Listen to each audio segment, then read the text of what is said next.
Hoje o Ai Me Conta está na região de Campo das Vertentes, no município de São João del Rei, para conversar com pesquisadores e conhecer um pouco mais da ciência feita em Minas Gerais. Vamos? Olá, hoje o Ai Me Conta está aqui na Universidade Federal de São João del Rei e a gente vai conversar um pouco com a professora Kelly Lislier Júlio e conhecer mais o trabalho dela. Professora, muito obrigada por aceitar o nosso convite. É uma honra poder estar aqui. E aí queria começar te convidando para se apresentar, falar um pouquinho da sua área de formação, da sua área de atuação hoje, suas linhas de pesquisa.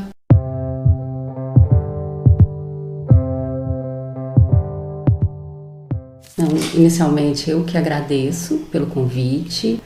Eu achei a proposta bem legal, né? Essa possibilidade de falar um pouco sobre a pesquisa, enfim, a começar pelo nome. Então, quero já de início, de imediato, também agradecer pelo convite.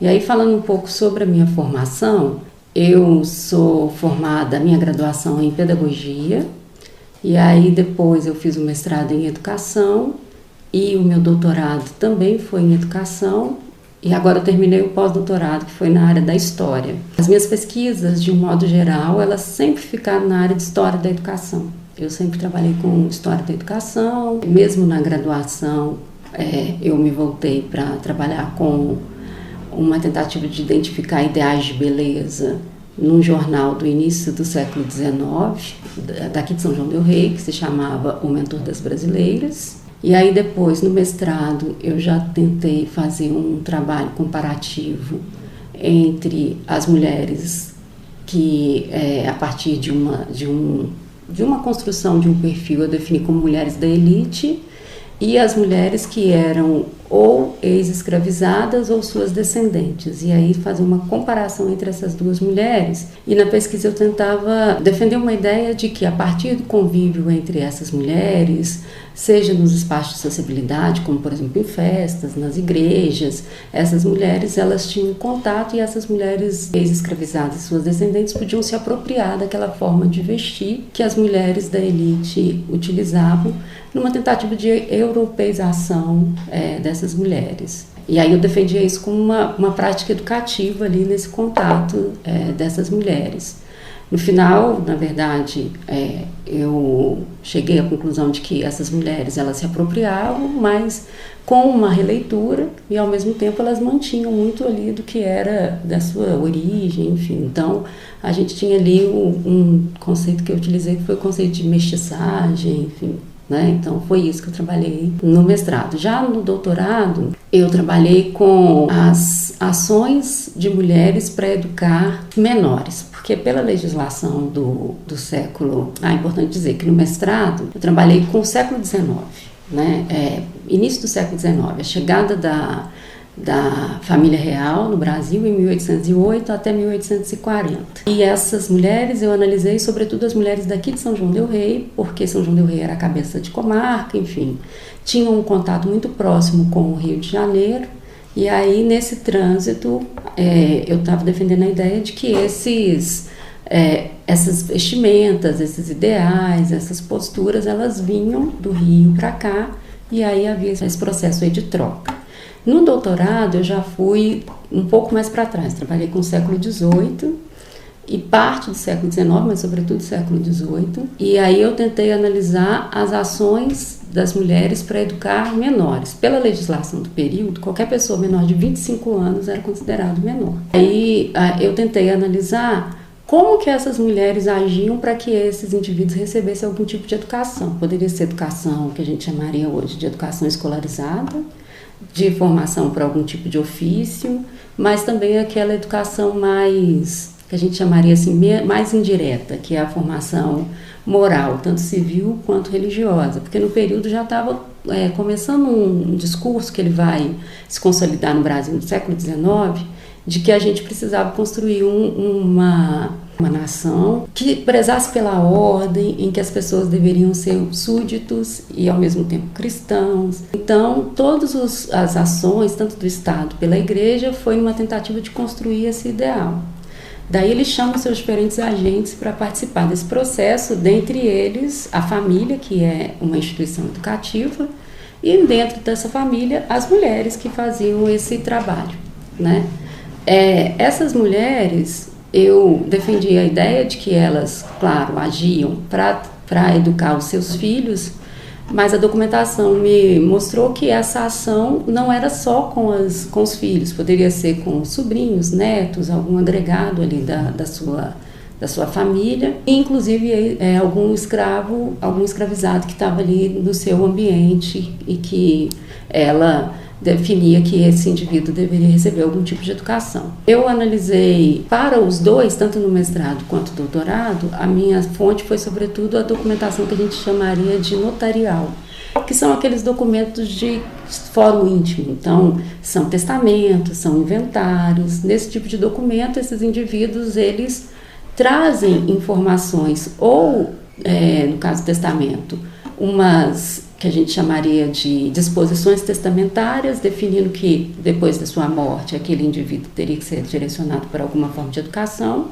dentre outros aspectos, né, que está dentro do testamento, e no inventário, qualquer anexo ali daquele inventário, né, seja uma prestação de conta para entrar ali naquele valor ali do inventário com seus gastos, seja as contas com os menores que foi para a escola, enfim, as contas de tutoria, que uma coisa que eu acho que né, para quem não conhece, essa legislação ela estabelecia, então, como eu disse, que toda pessoa menor de 25 anos era menor.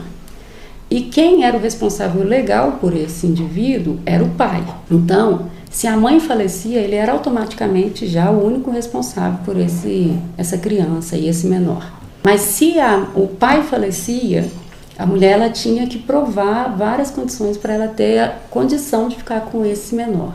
Se por um acaso seu marido, o pai das crianças, nomeou ela no testamento e o juiz entendia que ela tivesse capacidade para tal, ele só tinha uma confirmação. Mas por um acaso esse pai morreu sem fazer o testamento, ou o juiz entendia que ela não tinha condição de ficar com a criança, era nomeado uma outra pessoa, né? Que geralmente ou era alguém da família ou o que chamaria na época de homem bom do lugar, né? E aí esses indivíduos, eles cuidavam dessa tutoria, dentre as diferentes obrigações que esse indivíduo tinha, era com a educação desse menor. E na educação, os vestígios dessa documentação mostram direcionamento para aprender algum ofício, ou para letras, ou algum gasto com ofícios ali ligado à religião, como por exemplo ir para a missa, vestuários para ir para algum evento religioso, alguma coisa assim, que eu estava entendendo como uma prática educativa dentro dessa perspectiva de educação mais alargada, já que a sociedade estava buscando uma construção mais ordeira, civilizada, né, nos moldes europeus, enfim. Então tudo isso era considerado ali na documentação. No caso dessa pesquisa especificamente do doutorado, eu trabalhei com mulheres que moravam no termo de Vila Rica, atual Ouro Preto, e essas mulheres, como que elas agiam ali. Então eu trabalhei tanto com essas que assumiram a tutoria, como eu mencionei, quanto aquelas que não assumiam a tutoria, mas que a documentação revelou que elas não eram legalmente responsáveis, mas continuavam com as crianças, então elas estavam ali educando essas crianças. E aquelas que não ficavam, mas que entendia que aquela criança merecia a sua atenção ali no educar, e aí ela deixava, sobretudo no testamento, alguma intenção, assim, deixo para o meu afilhado que mora na casa de fulano, tanto em dinheiro para que ele aprenda tal ofício. Então, esses pontos também. Então, foi basicamente essas mulheres que eu analisei no doutorado, e aí eu tentei defender essa ideia de que elas estavam realmente agindo, né, contribuindo, estavam participando desse processo educativo, e nesse processo, né, nesse interim, elas ao mesmo tempo estavam se apropriando de uma outra ideia que era voltada para elas, porque nesse contexto em que as pessoas deveriam participar da educação, havia um discurso de que as mulheres também teriam que ser educadoras. Pelo discurso, essa educação teria que ser basicamente, essa responsabilidade teria que ser basicamente nos primeiros anos da educação das crianças. depois desses direcionamentos para uma escola, alguma coisa assim, já seria o pai. Só que a documentação mostrou que ela estava sempre ali participando, enfim. Então, são mulheres que eu cheguei a chamar na documentação que elas tiveram um espaço de manobra, mesmo com todo um ideal de que as mulheres deveriam só cuidar da casa, serem esposas, donas de casa, mas elas também atuavam nesse outro processo, numa relação que havia, assim, uma valorização por parte das mulheres de que elas deveriam assumir esses papéis, mas isso não implicava que elas não ultrapassassem desses papéis se fosse necessário. Então, por causa de uma sobrevivência, o marido morreu, ou o marido viajou, ou mesmo se a família não tem uma condição financeira, ela também trabalhava, participava para que esse indivíduo depois tivesse com que sobreviver com uma condição ali de trabalho.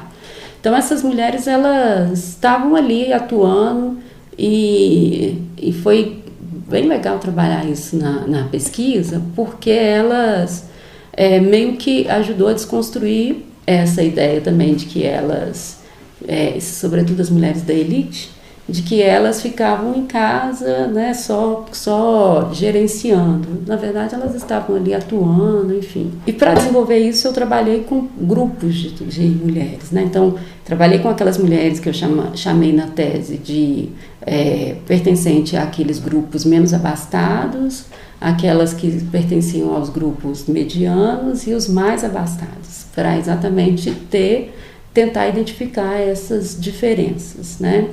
Isso mostrou que havia uma diferença entre essas mulheres, mas que era sobretudo ligada às possibilidades financeiras. Se tivesse condição, elas participariam e direcionariam esses filhos para outras coisas, além do que aquilo que eles muitas vezes tiveram condição de ter. E, ao mesmo tempo, elas conseguiram manter algumas coisas que estavam estabelecidas. Então, por exemplo, as meninas recebiam uma educação mesmo diferente dos meninos. Na documentação a gente acha mais informação de direcionamentos para os meninos do que para as meninas, até porque, até outros estudos já apontaram, as mulheres, elas aprendiam no contato com as mães, com as tias, com as avós. Então não tem muitas vezes um recibo desse gasto porque é na casa, né? Agora o filho não, ele tem que aprender com um professor particular, tem que ir aprender um ofício, então esse gasto está presente na documentação. Então foi basicamente isso que eu trabalhei na tese. No pós-doutorado, né, eu já fui trabalhar, na verdade a minha proposta inicial foi fazer uma pesquisa comparativa entre 3 regiões, que era Minas, Maranhão e o Rio. E eu decidi ficar com as famílias da elite, foquei sobretudo nesse grupo.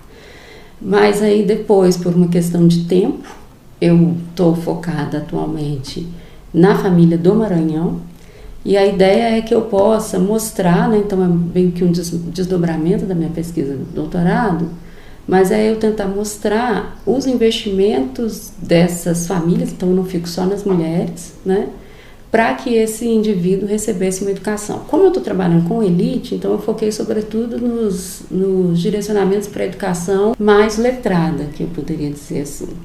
E aí eu fiquei com uma família específica do Maranhão, que é a família Belfort, atualmente que eu estou trabalhando. No Rio também eu já tenho uma família, que é a família Carneiro Leão. E a ideia é que essas famílias, né, eu tentei trabalhar com essas famílias e com o andar da pesquisa, o que eu tentei defender? Que essas famílias realmente mandavam esses filhos, inclusive vários filhos, para a Universidade de Coimbra, porque aqui no Brasil ainda era prática, a gente não tem a universidade, né, também é século XVIII. E aí essas famílias, elas, quando esses indivíduos voltavam, eles ocupavam cargos distintos, assim. Então, tem casos que foram juiz de fora, desembargadores, a família tem ouvidores, enfim. E aí eu estou tentando defender uma tese agora, né, porque, como eu disse, o trabalho eu tive que cortar. O pós-doc ele é só 1 ano, então a ideia é que eu vou continuar essa pesquisa aí por pelo menos mais uns 3 anos, porque a ideia é que eu possa mostrar que, no caso das famílias, o investimento em educação não é suficiente, sabe? Elas precisam ter uma rede para que esses indivíduos ocupem cargos distintos. Então, o fato dessa família ser da elite contribuía muito para que esses indivíduos ocupassem esses cargos diferenciados.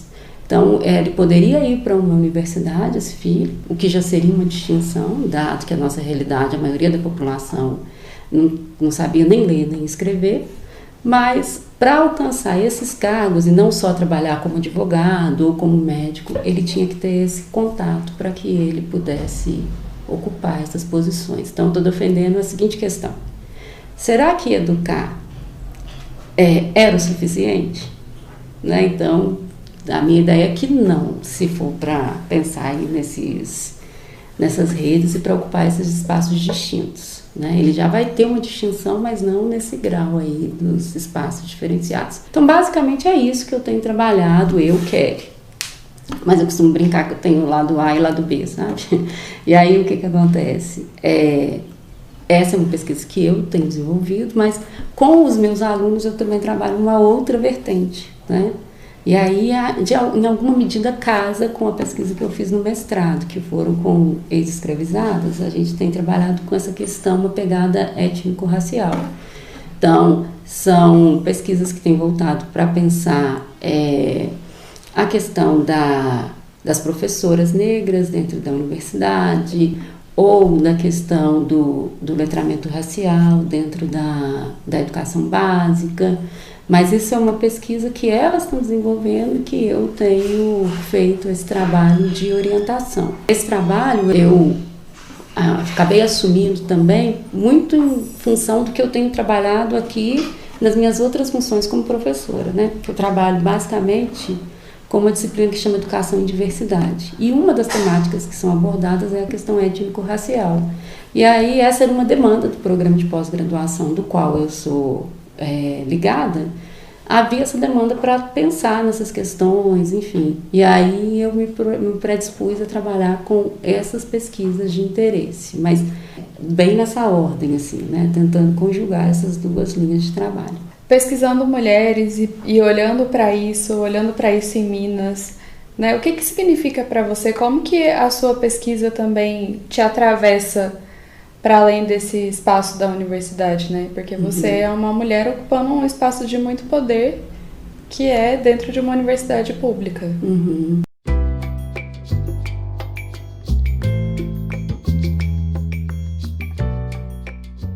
Apesar dessas pesquisas estarem, né, no caso, por exemplo, me atendo às pesquisas que eu desenvolvo, né, ser pesquisas que estão falando do século XVIII, né, dessas mulheres no século XVIII, dessas mulheres no século XIX, elas me atravessam de forma significativa, né? Primeiro porque essa tentativa de tentar fazer o trabalho com as ex-escravizadas, vamos pegar por partes, né, essas ex-escravizadas no mestrado, ela estava muito relacionada com o local onde eu estou, assim, né? Eu sou mulher, negra, né? Então tem todo um estereótipo, tem todo um discurso, enfim, né? Há toda uma ideia do que é bonito, do que é feio, né? E aí tentar pensar essa perspectiva, essa questão numa perspectiva histórica, eu achei que era fundamental. Por quê? A história é uma coisa que sempre me chamou a atenção. Casei a questão do meu interesse na área com essa questão que me interessava, que era a questão étnico-racial. E aí isso me ajudou a entender várias questões. Essas ideias, elas são construídas dentro de um contexto, dentro de um percurso, né, de hierarquização. Então, as mulheres negras, elas eram já ali naquele período entendida como menos bonita, né? Os cabelos não eram bonitos, os lábios não eram bonitos, mas tudo numa tentativa de valorização daquele outro que era a mulher branca, da elite, né? Inclusive nessa tentativa de europeização, que foi o que eu tentei mostrar ali naquela pesquisa. Então essa pesquisa ela me atravessou nessa linha e inclusive me deu base para hoje, nessa orientação com as minhas orientandas, porque são tudo mulheres, né? Ter essa base para a gente discutir aí essa perspectiva histórica, que não é uma coisa de hoje, enfim, que é uma luta aí já de muito tempo, enfim, e que são aspectos que a gente precisa problematizar dentro dessa longa duração. Então, esse foi um ponto. Agora, o doutorado, a pesquisa do doutorado, que eu fui pensar na participação das mulheres, o que me atravessou, na verdade? Na época, eu trabalhava, quando eu comecei a formular o projeto do doutorado, eu trabalhava com educação básica. E eu trabalhava como vice-diretora e como supervisora, em momentos distintos, e sempre quando eu precisava falar com alguém da família, quem vinham eram as mulheres. Não, raramente vinham homens para falar, né? Sempre é a mulher que vai lá receber a crítica do filho, que o filho está aprontando, enfim. E aí, volta na questão histórica, né? Eu tentei pensar essa ação das mulheres aí, né? Que a gente tem um discurso que ainda muitas vezes coloca o filho como uma responsabilidade do casal hoje, ou que é um filho do fulano, mas que na prática as mulheres elas estão ali ocupando uma carga de trabalho muito maior do que aquilo que em tese foi pensado para ela. Então eu tentei analisar nessa perspectiva histórica, mas muito influenciado por essa questão, até porque depois eu já entrei na área da educação e para a gente problematizar essas questões, até mesmo para tentar desconstruir essa ideia de que as mulheres elas têm essa ideia, né, de que elas devem ser preparadas para serem esposas, mães e donas de casa, mas que isso não é tão assim direto, né? Elas também estão em outras frentes e que, por mais que muitas vezes no discurso fala que essa educação, pensando em termos historiográficos, não era função das mulheres, mas as mulheres sempre foram educadoras, então foi isso que eu tentei defender. Então, as pesquisas elas acabaram me atravessando de forma muito, muito importante. O pós-doc eu continuei nas famílias, né? Mas a forma que ele me trouxe, aí já foi uma questão de ordem mais prática.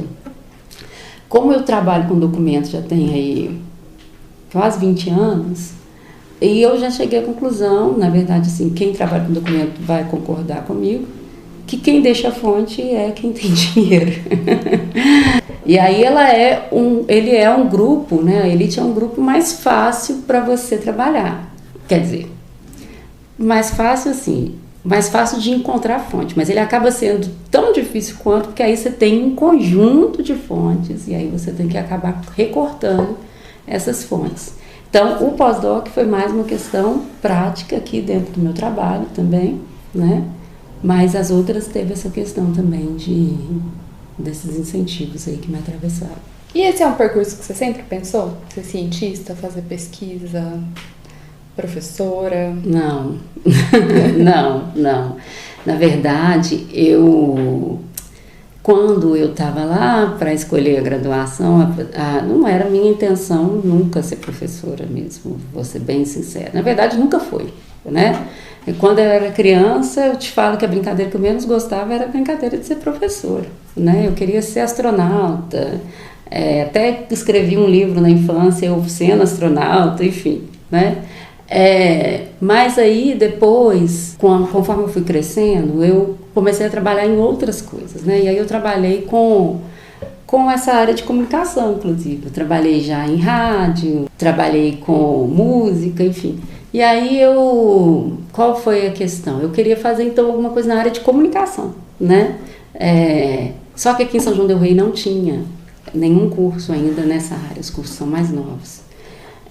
E eu não tinha condição de ir para outro lugar, né? Era uma outra realidade, não tinha Enem, era vestibular, enfim, né? Então entra todas essas dificuldades que estavam postas ali. E aí, enfim, eu estava lá já meio que parada, eu fiquei 2 anos entre o final do antigo segundo grau, né, o ensino médio, e a faculdade, até que uma amiga minha virou e falou assim: Kelly, vamos fazer vestibular? Eu falei assim: tá, pra que eu falei, mas não sei nem pra que eu faço. Ela falou assim: faz pedagogia igual eu. E aí foi assim que eu entrei na pedagogia, muito sem saber qual era a função que um pedagogo precisava realizar, né?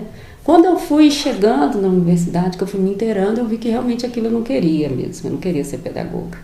Mas aí eu conheci a área da história da educação, que era uma outra área que me interessava, que era a área de história.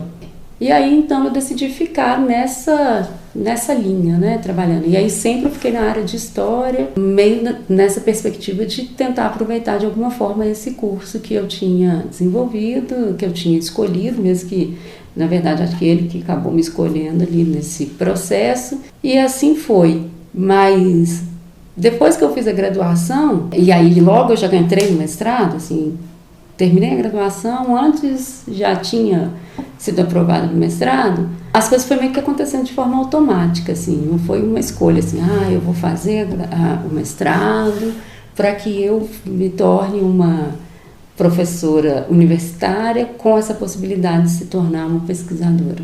Foi meio que as coisas foram acontecendo, assim, até porque eu sou de uma família que eu fui a primeira pessoa da minha família que fez o ensino superior. Então, esse conhecimento de como funcionava a universidade, ele foi se dando conforme eu estava aqui, né? Então, entender como se chegava a essa função de professora foi um processo, assim, para me inteirar aqui. Mas eu falo que o fato de eu ter me interessado em fazer a pesquisa, em buscar, enfim, me inteirar, foi o que me trouxe, inclusive, essa possibilidade de terminar a graduação. Porque isso me permitiu conhecer a universidade, ver que a universidade é muito mais do que ficar dentro da sala de aula, né? Muito mais do que ensino, a gente tem outras possibilidades.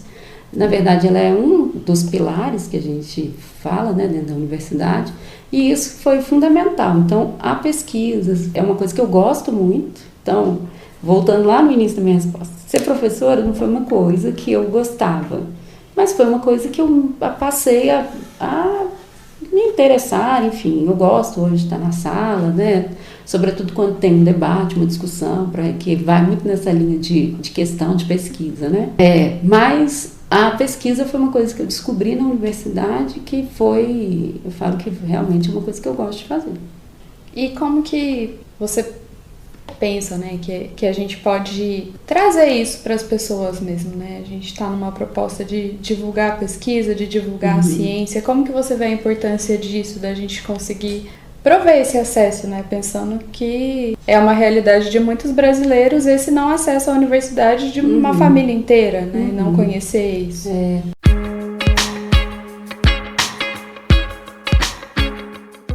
Eu acho que a proposta do projeto ela é muito válida, muito em relação dessa questão, assim, das pessoas entenderem que é possível, que a universidade, tem muita gente que acha que a universidade, inclusive, não pode entrar, né? Você tem que pagar para entrar ali, alguma coisa assim. As pessoas têm até um certo ver aqui como uma espécie de um espaço fechado e que ninguém pode entrar. E não, a universidade é um espaço, inclusive, se fosse para a gente analisar, até mais democrático do que uma escola, apesar da educação básica ser obrigatória e o ensino superior não ser. Porque aqui você pode entrar, você tem possibilidade de conhecer, e eu acho que um projeto nessa linha que tenta mostrar que a universidade tem outras frentes, que não só o ensino, pode inclusive incentivar as pessoas a virem para a universidade, né? Inclusive nessa perspectiva de como vocês estão fazendo esse trabalho com vários pesquisadores, para as pessoas entenderem que a pesquisa ela pode se dar em diferentes linhas, em diferentes perspectivas, né? No meu caso, especificamente, eu falo que a universidade me mostrou, por exemplo, que trabalhar com educação não necessariamente precisa ser dentro de escola, né? Eu trabalho com questões que permeiam a escola, né? Como, por exemplo, aprender a ler, escrever, ir para a universidade, né? Mas eu não trabalho só com isso, eu trabalho com educação numa perspectiva mais alargada. E as pessoas muitas vezes falam assim, eu não quero mexer com educação porque educação é sinônimo de escola, e não é isso. Então, a divulgação de pesquisas ajuda a gente a ver que você pode estar ali numa área X, né? Que seja educação, que seja física, que seja medicina, mas que tudo dá para você fazer um cruzamento. Na verdade, a ideia hoje que eu defendo é que as pesquisas ela têm de mais positivo é exatamente esse diálogo entre as diferentes ciências, né? E é isso que eu acho que é o fundamental. É isso, por exemplo, que a minha pesquisa materializa. Ela dialoga com a história, a educação, né? E isso mostra que você pode trabalhar qualquer objeto. Então, acho que é muito legal esse processo de divulgação. E o que você consideraria assim, como uma dificuldade da pesquisa e uma vantagem, um privilégio, uma coisa muito bacana, assim, porque é um percurso, né, que demanda muito do pesquisador.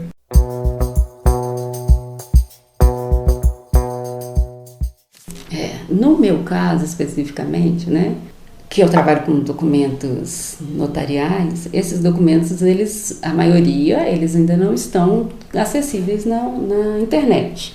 Então eu colocaria que a principal dificuldade é acessar esses documentos, dependendo de qual grupo, qual sujeito você está querendo trabalhar. Então, por exemplo, essa família do Maranhão, eu fui para o Maranhão para fazer a pesquisa no Maranhão, né? Então isso é uma dificuldade, pode ser inclusive de ordem financeira, né?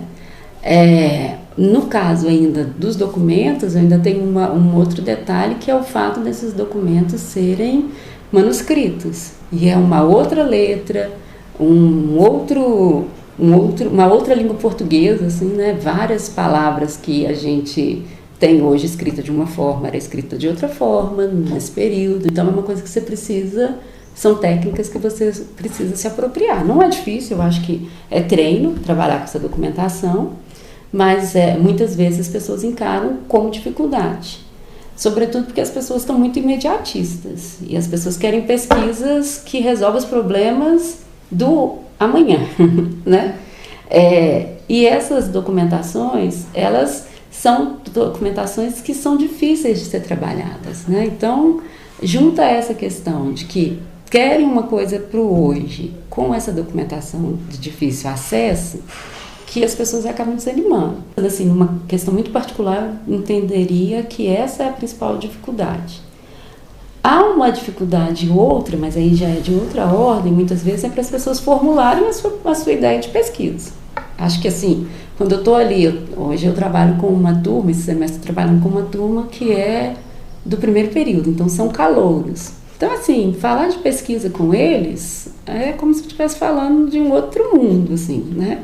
E mesmo que eles gostem da área X, por exemplo, história da educação, eles não têm ainda, não conseguem pensar nem num grande tema, como por exemplo, mulheres. Essa é uma grande dificuldade que eu percebo hoje, que é as pessoas tentar aí, pelo menos, fechar a sua área.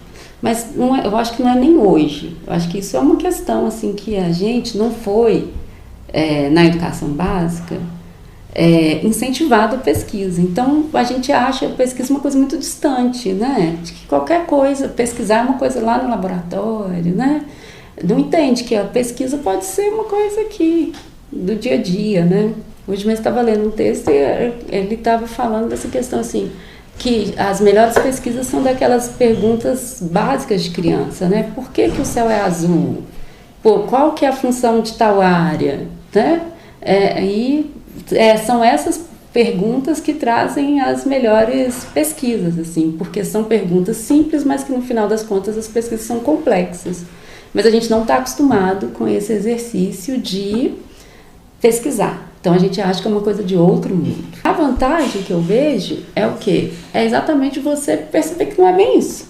Mas para isso você precisa vir para a pesquisa, pra você perceber que a pesquisa ela pode se dar em qualquer área, em qualquer ambiente, né? Não precisa ser ali no laboratório, ficar trancada ali sábado e domingo, como algumas pesquisas demandam, né? Não estou dizendo que não precisa. Mas nem toda pesquisa precisa disso.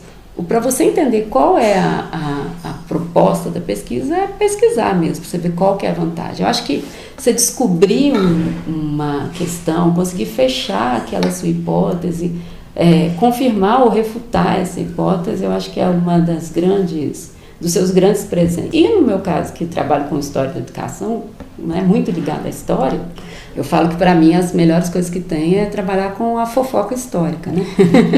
Porque são cada caso assim que você fala assim, nossa, não é possível, assim, sabe? A gente tem, por exemplo, no caso de Minas, né? A gente tem um discurso formado que Minas é a tradicional família mineira, né? As pessoas tem o pai, a mãe, os filhos, está tudo certinho, todo mundo casa na igreja, Paraná. E isso é uma construção do século XIX, né? E mesmo no século XIX, antes do século XIX, a gente vai ter diferentes configurações de família. E você chegar a isso, a partir dessas documentações que eu estou chamando ali de fofoca histórica, porque vai contar ali o caso, você vai falar, nossa, né? Realmente há um discurso que se constrói, mas que o buraco é muito mais embaixo, assim, se for para falar numa linguagem bem mais simples, assim, acho que é isso, assim. A pesquisa, ela te mostra que você pode desconstruir diferentes verdades, né? Seja na área de exatas, que são aquelas leis, né? A lei X que estabeleceu isso, que a Terra não é redonda, né? Que a Terra, que o Sol roda em volta da Terra, né? Você desconstruir essas ideias até dentro da área de humanas, que são essas concepções, para você mostrar, não, houve um momento que isso foi construído a respeito desse grupo, a respeito desse sujeito, desse indivíduo. E a pesquisa, eu vejo essa como uma grande vantagem, assim. E você é mineira, né? Sou. E dessa investigação toda, falando dessas fofocas históricas, assim, teve alguma concepção sua que foi muito desconstruída, que foi quebrada, assim, de pensar? Porque a gente que é de Minas, a gente tem essa ideia da nossa comida, da nossa família, dessa estrutura toda, do nosso jeito de ser, né? Uhum. E assim, o que nessas pesquisas, alguma coisa quebrou, assim, que desde a infância você acreditava que isso era uma essência do mineiro e de repente isso mudou? Na verdade, eu não sei, assim, te responder, mas eu acho que teve umas questões, assim, que me marcaram, assim, né? Então, por exemplo, quando a menina foi deflorada, né? Que numa linguagem mais coloquial, ela perdeu a virgindade ali, em tese, contra a vontade dela, né? Vai ter um processo ali. E aí, há várias formas de reaver a honra. A honra que reaver não necessariamente só da pessoa, só da menina. Pode ser da família, pode ser do pai, né? E há diferentes formas de reaver a honra. Então, uma coisa que me marcou foi o fato que poderia ser, inclusive, um pagamento, um dinheiro, para reaver essa honra, né? A gente conhece muito essa forma de reaver a honra a partir de casar com aquela pessoa, né? Mas não, poderia ser um pagamento. Isso foi uma coisa que me chamou bastante atenção. Outra coisa que eu acho que me ajudou, talvez, a desconstruir, muitas vezes até ligado a alguns estereótipos que passa na televisão, alguma coisa assim, foi que, na verdade, é muito mais complexo essa ideia de pessoa da elite. Inclusive, a necessidade de problematizar esse conceito de elite, né? De que elite que eu estou falando? A elite econômica, a elite política, né? E a gente vai perceber que as mulheres que eu trabalhei, inclusive as ex-escravizadas, elas estavam dentro de um grupo que a gente colocaria como elite econômica, né? Então, elas tiveram acesso a bens, depois que elas conseguiram a liberdade de conseguir os seus próprios escravizados, de conseguir construir um certo patrimônio. Então, isso foi uma coisa que me chamou muito a atenção, assim, porque a gente tinha, assim, um estereótipo. Vamos pegar aqui o mais famoso, Chica da Silva. Todo mundo acha que é só a Chica da Silva que conseguiu ali aquele império ali, né? E, na verdade, a gente tem várias mulheres, inclusive aqui na nossa região, que também conseguiu casar com um português, conseguiu manter um patrimônio. Então, a Chica da Silva foi uma dentre várias mulheres nas mesmas condições, ou seja, que tinha ali uma ascendência escrava e que conseguiu ali esse espaço de distinção, assim. E a outra coisa, eu acho assim, foram várias coisas pequenas, né? Essa questão do casamento, de casar virgem, né? Como uma construção aí nossa aí de mineiro tradicional e coisa. E que, na verdade, a gente vai ter isso assim com muitas nuances. A gente vai ter, sim, casos de mulheres que se casam, mas, inclusive, mulheres que já casada, teve o filho com outro e ainda continuou casado. Então, um processo, essa configuração familiar com muito mais nuance do que a gente poderia dizer, assim. E isso se dava em todas as camadas, vamos colocar assim, né? Claro, é muito mais comum essas trocas, enfim, se a gente pensar sobretudo nos grupos medianos para as pessoas mais empobrecidas, né? Mas a gente tem o caso de mulheres que a gente chamaria da elite que também tiveram relacionamentos sexuais antes do seu casamento, assim, sabe? Então, isso é uma coisa que me chamou também bastante atenção.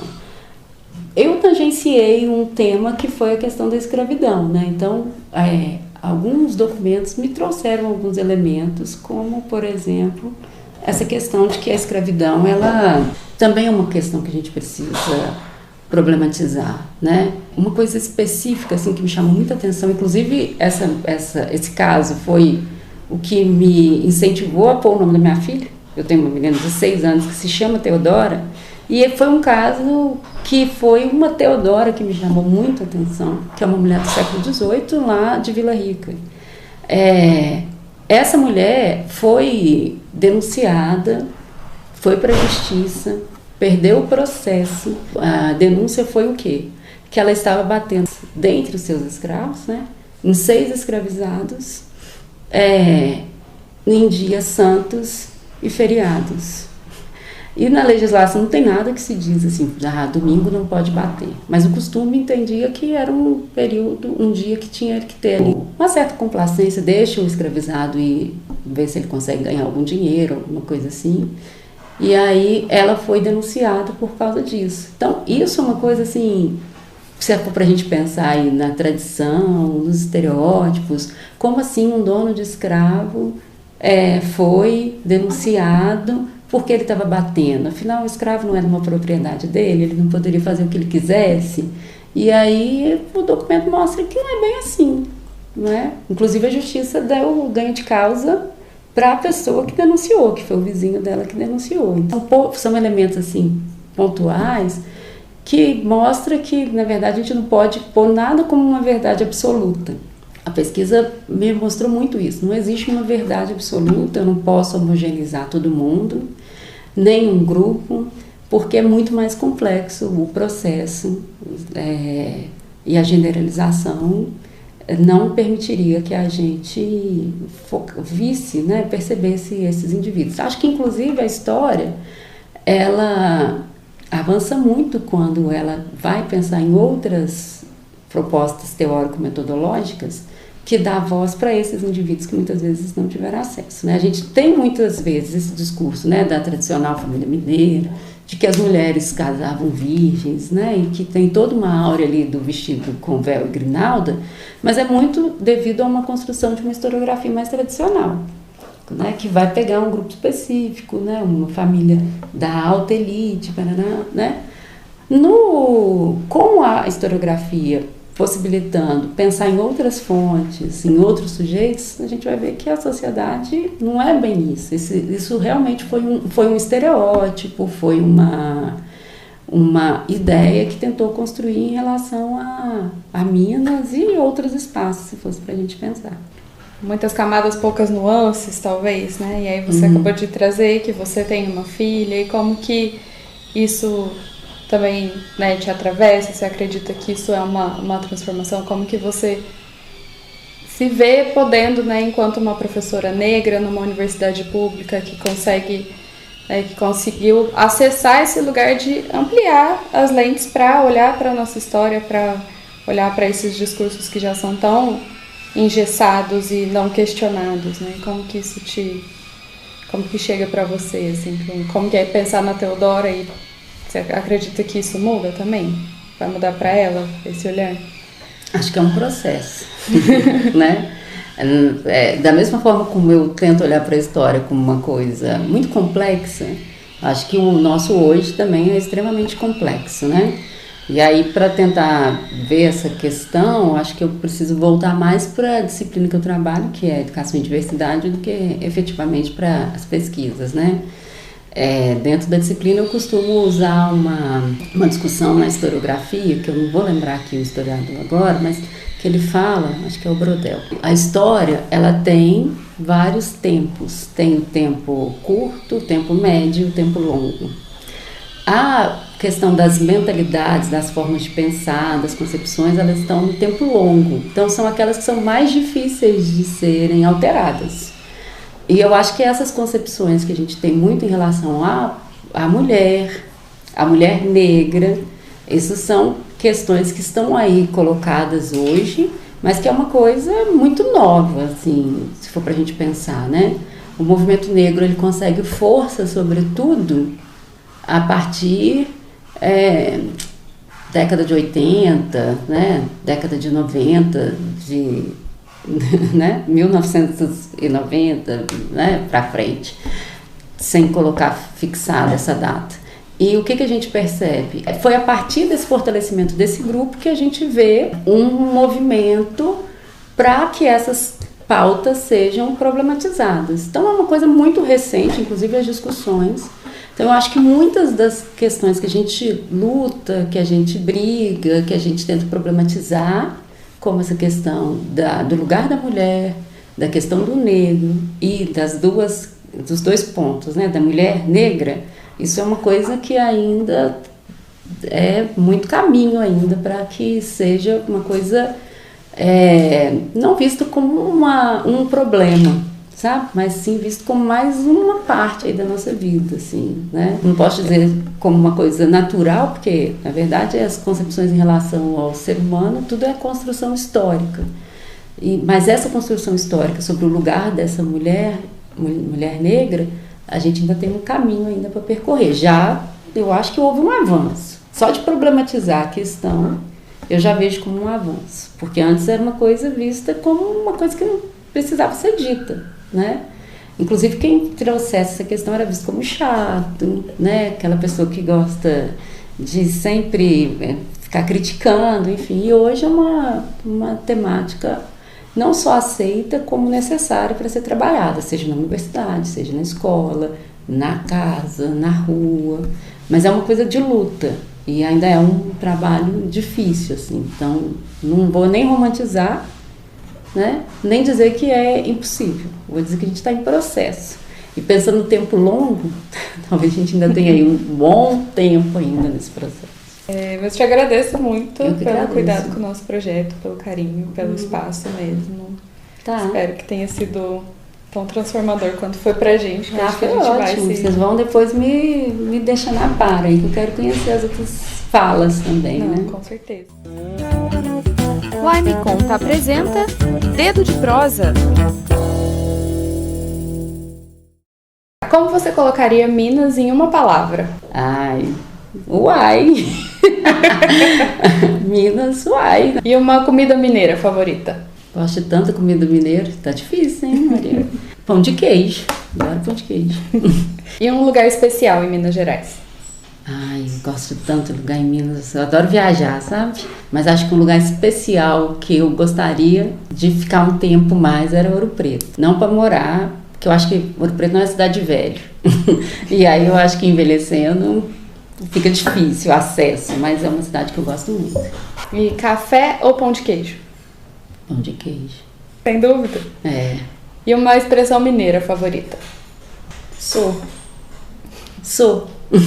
E uma personalidade mineira que te inspira? Ele não é mineiro de nascença, né? Mas assim, é uma pessoa que eu queria sentar e fazer a entrevista com ele, que é o Milton Nascimento, assim, né? Ele incorporou a mineiridade aí. Apesar de ter que problematizar o conceito de mineiridade também. E se a sua pesquisa fosse um ditado ou uma expressão mineira, qual seria? Vixe. Nessa ideia, assim, de que... vixe, né?